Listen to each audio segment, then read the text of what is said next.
I'm going to talk about Dorothea Orem's theory of self-care deficit and how it applies to our evidence and how we as nurses can use it to take care of diabetic patients. So think about diabetic patients and when they face complications.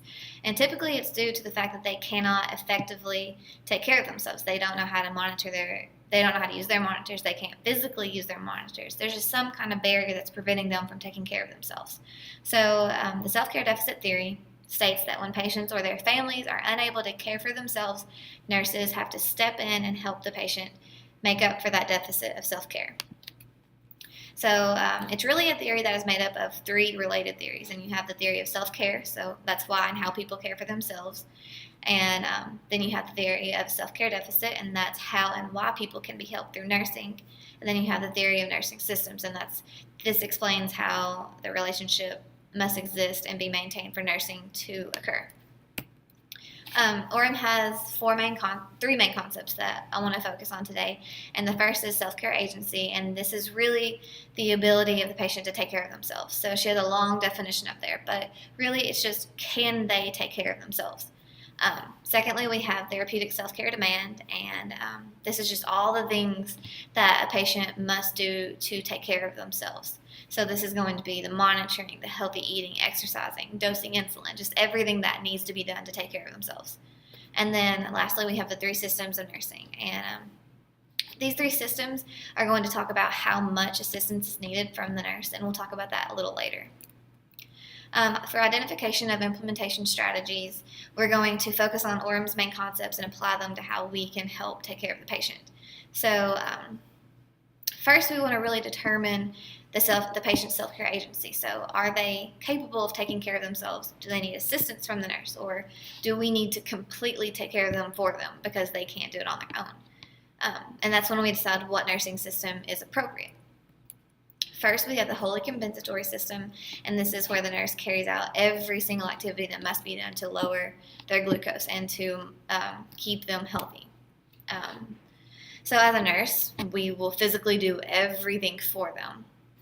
Second system is the partially compensatory, and this is where the nurse and the patient will work together to keep the patient healthy. The nurse will assist with finger pricks, help the patient read the meter, help the patient dose the insulin.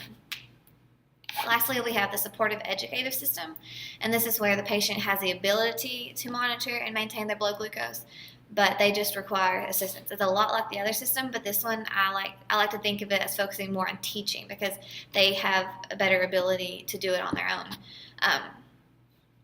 So teaching is a really big thing to think about.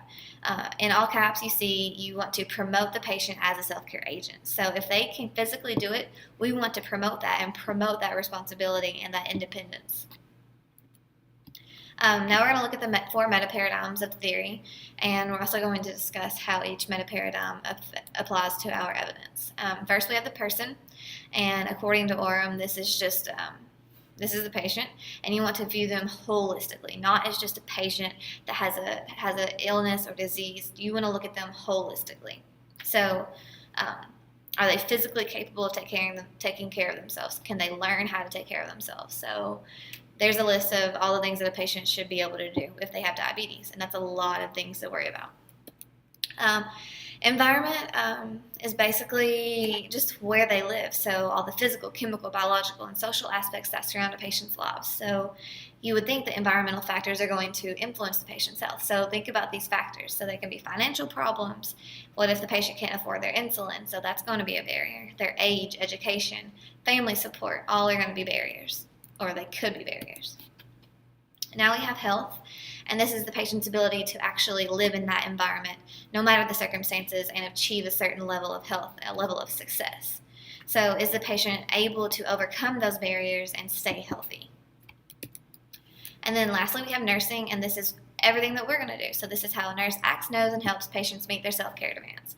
So we want to help the patient become more competent and more responsible of their own self-care. So this is where you're going to look at the three systems of nursing.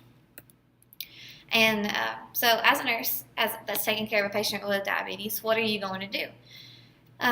Depending on their self-care agency, we are going to help them monitor their glucose. We're going to teach them. We're going to do a lot to help them promote their self-care agency.